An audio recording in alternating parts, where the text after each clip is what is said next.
Hello, bankers. A very good evening to all of you. Welcome back. I hope you all are doing well with your exam preparation.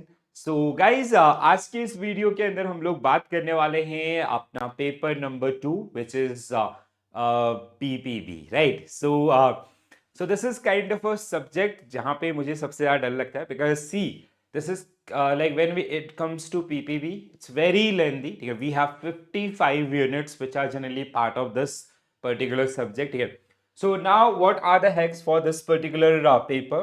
क्या ऐसी चीजें हैं जो आपको इस examination के अंदर आपका बचाएंगे, ठीक है, and which you have to consider while you prepare for this particular examination that we are going to discuss in this particular session. ठीक है, तो PPB like see it can be one of the toughest paper. ठीक है, आप जैसे लोग IN IFS या AFM से डरते हैं, they are completely concept driven. अगर आप कॉन्सेप्ट पे काम कर लो एक बार तो आपको चैलेंजेस नहीं आएंगे. बट दिस इज समथिंग आपका, एक तो यू कैन नॉट स्कोर आपका 80-90 in this particular paper until unless you have given आपका सब कुछ, बहुत ज़्यादा टाइम आपने इसको दिया है, ठीक है, और वो पॉसिबल नहीं है हमारे लिए क्योंकि बैंक में पूरा दिन निकल जाता है. ठीक है, दूसरा like average score is in my experience it is around 60 marks आपका. ठीक है, जो कैंडिडेट अदर सब्जेक्ट में काफ़ी अच्छे मार्क्स भी लेके आते हैं. ठीक है, and when it comes to this particular subject, while you study this particular one, ठीक है, अगर आप fundamentally book के थ्रू या lectures के थ्रू जाएंगे, you will feel boring आपका. Reason being, the things are generally part of our banking practices, which we usually do on daily basis in our branches. ठीक है, अब देखो क्या होता है ना, like जो practical है और जो theoretical है, there is a slight difference between these two. वहीं पे हम लोग थोड़ा सा गड़बड़ कर लेते हैं. Most of the question will be the statement based, specially 1 marks in 2 marks question. ठीक है, और कहीं ना कहीं उनके लिए अच्छे से प्रिपेयर करना, तो क्या आपका स्ट्रेटेजी होना चाहिए जो लास्ट पास्ट में काम किया है उसके ऊपर हम लोग डिस्कस करेंगे. First of all, when like you are starting this particular paper, my recommendations to all of you guys कि just focus on completion of these two module. ठीक है, अगर आपने ये 2 मॉड्यूल कर लिए आपका बिफोर योर एग्जाम वीक, ठीक है, that means you have done with this particular paper. Reason being because they include 41 units. ठीक है, तो अब 41 यूनिट्स हैं. लाइक देखो, इसी तरीके से छोटे छोटे टारगेट लेके चलोगे ना, you just have to focus on first आपका मॉड्यूल. ठीक है, अब now here we can have a slight change आपका in the overall strategy also, like as I have discuss with AFM and IN IFS. वहां पे I'll always recommend the concept clarity, but here what we can do, you can go with the concept summary things. ठीक है, that I'll recommend basically. ठीक है, so what you can do, there are compiled videos of Disha ma'am, you can watch those particular one, and I have also done, or I'll be releasing one another आपका set of videos. तो जहाँ पे what you can do, you can just go through the concept clarity आपका, you can better watch video. If not, like if you do not have time, ठीक है, in that case at least go through those particular PDFs once. ठीक है, एक बार आप PDF को देखें. Then the practice portion in this particular one is something, if you practice unit wise thing, अगर आप unit wise practice करते हैं इसको, then still we can easily manage this one. ठीक है, तो what I can suggest you कि go for this concept summary once. ठीक है, once you're done with that, go for unit wise practice again and again because static point है. ठीक है, so you will start recalling those particular things, you know. ठीक है, तो these two modules, sorry, ठीक है, they are very important because your about आपका 80% paper will be based on this. ठीक है, remaining 15% this and आपका 5% this. ठीक है, you will get 7 to 8 question. Here you will get आपका 10 to 12 question, right?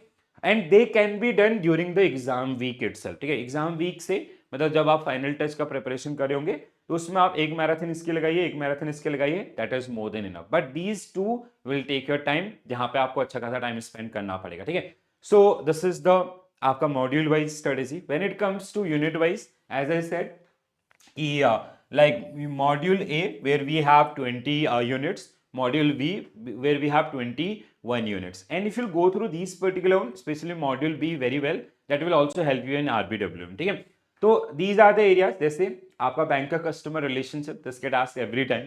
क्या आपका like they'll ask the for the different facilities, what is the relation between banker and customer. ठीक है, AML KYC guidelines, ठीक है, operational aspect of KYC, opening account of various type of customers, ठीक है, operational aspect of deposit accounts, banker special relationship, foreign exchange remittances, operational aspect of NRI या others आपका, ठीक है. So I hope everybody is aware about this one. So what I can recommend you कि आप पहले मतलब एक छोटा सा टारगेट लेके चलो कि मुझे मॉड्यूल ए कंप्लीट करना है आपका ऑन दिस वीकेंड, ठीक है, जिसके लिए आपके पास एक कंपाइल्ड वीडियो है मॉड्यूल ए का, कॉन्सेप्ट का भी और यूनिट वाइज प्रैक्टिस का भी, ठीक है. तो first target the concept video for this week. Next week आपका यू कैन टारगेट दी आपका प्रैक्टिस वीडियो, ठीक है. Then if you have any mock test in others, ठीक है, तो यूनिट वाइज मॉक टेस्ट को आप प्रैक्टिस जितना अच्छे से करेंगे दैट विल बी द आपका मोस्ट हेल्पफुल थिंग्स, ठीक है. मॉड्यूल बी आपका where we have 20 units, 21 and 20 sorry, ठीक है. सो हियर वी हैव आपका जैसे principle of lending, appraisals, the operational aspect, type of collaterals, the documentations, yeah, others, ठीक है. So this is something which we know, which are generally part of our daily working, but something like when it comes to guidelines, RBI guidelines, bank guidelines, things get differ, ठीक है. तो वो छोटा सा एक line होता है difference का, and when you'll get आपका 4 statements, you'll definitely get confused with 1 or 2 statements, ठीक है. तो वो 1 or 2 statement को हमें decode करना है and that can be done through the practice, ठीक है. प्रैक्टिस से मैं क्यों ये आपको सजेस्ट कर रहा हूँ, क्योंकि let's say if you have practice module आपका बी यूनिट 1 आपका ट्वाइस, फर्स्ट बार में may be your accuracy is suppose that out of 20 question you are able to score only 10 question. When you'll go for the explanation part, you'll check where you have done the mistake, then again go for that particular module after some time, so you will be able to recall things.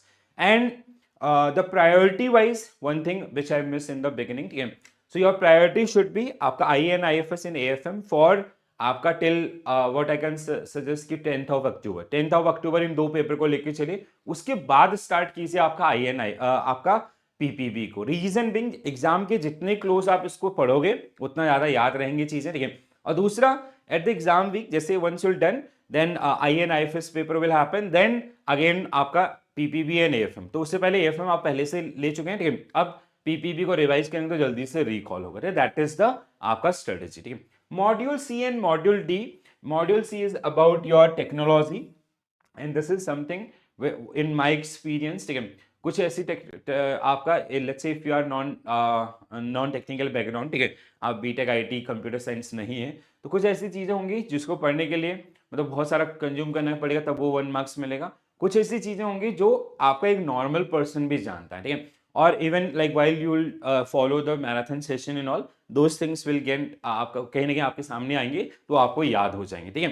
तो जो अब देखो point is let's say if you are they are asking 12 marks question, अगर 3 marks के लिए आपको if you have to dedicate your 10 hours, there is no point. उन 10 hours में यू कैन आपका अगर प्रैक्टिस करते 3 यूनिट पढ़ लेते हैं तो यू कैन सिक्योर योर आपका 5 to 6 marks instead of that 2 to 3 marks. So that is something कि जहां पे टाइमिंग का इश्यू है तो उसको हमें एक्सेप्ट करना पड़ेगा और उसी तरीके से हमें अपने एफर्ट्स डालने पड़ेंगे, ठीक है. This is I always insist कि you will definitely see 6 to 7 question on an average 10 marks you can expect, ठीक है. But definitely there will be a question और वेरी इजी क्वेश्चन, एथिक्स से रिलेटेड क्वेश्चन आपके होंगे, ethics in banking and others, ठीक है. And ये भी आपका कंप्लीटली स्टैटिक है. सो जब आप एग्जाम के दौरान या आपका near by exam period if you study this one और during the week also this is doable. तो what you have to do, you have to like let's say by 10th of October you have to finish your IAN, IFS and AFM. Then just after that आपका for remaining 10 days or 15 days you have to start this particular things, ठीक है. आप practice या others concept या उससे पहले अगर आपको कॉन्सेप्ट वीडियोस अगर आप देख लें वेल एंड गुड, ठीक है, तो उससे कहीं ना कहीं आपकी बहुत अच्छी प्रिपरेशन हो जाएगी. तो कॉन्सेप्ट का मतलब यहाँ पे है आपका द बेसिक कॉन्सेप्ट समरी, ठीक है. समरी का भी समरी ब्रीफ आपका and you can watch the videos or else you can go through the PDF, ठीक है. दूसरा आपका 10 पार्ट इज आपका वेरी इंपॉर्टेंट, ठीक है. तो जैसे IAN, IFS and AFM के अंदर this part is the most important, but here this part will be the game changer, ठीक है, which will make sure कि आप अच्छे मार्क्स लाने वाले हैं इसमें. तो पहले आप यूनिट वाइज आपका जाइए, ठीक है. This is for the unit wise, ठीक है. देन आपका module wise if you do the revision and all, ठीक है. And if you go for mock tests and marathons, so they'll help you to secure your good marks in your upcoming examination. ठीक है दोस्तों. So this is thing like the difference between the other 2 other subject आपका और this. RBWM में इसमें similarity है, but RBWM का approach is totally different, that we will be discussing in that paper. Reason being, see when it comes to RBWM, whatever you will study और you will memorise, वो चीजें मतलब जो आप पढ़ोगे चीजें आपको याद रह जाएंगी. Module C and D is bit interesting, A and B similar to PPB, और कहीं ना कहीं बहुत बेसिक तरीके से रहता है. बट ए पीपीबी के अंदर इज समथिंग कि जहां पे इतना सारा कंटेंट है, 55 यूनिट्स आपका, ठीक है, और बहुत लेंदी यूनिट्स भी आपके हैं, ठीक है, तो वो याद करना थोड़ा सा टफ है. Practice will be the game changer, ठीक है.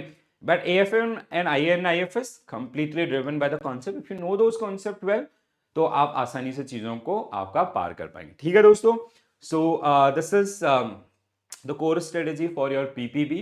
Please do follow accordingly and do plan your things accordingly, ठीक है, so we can score well in our upcoming examination. If you guys having any specific doubt related to this particular paper, please do mention into the comment section, or you can connect me on Telegram also. I'll try my best to help you out in this particular case also, right? So this is it. Bye bye, take care, and all the very best for your preparation, guys. Thank you.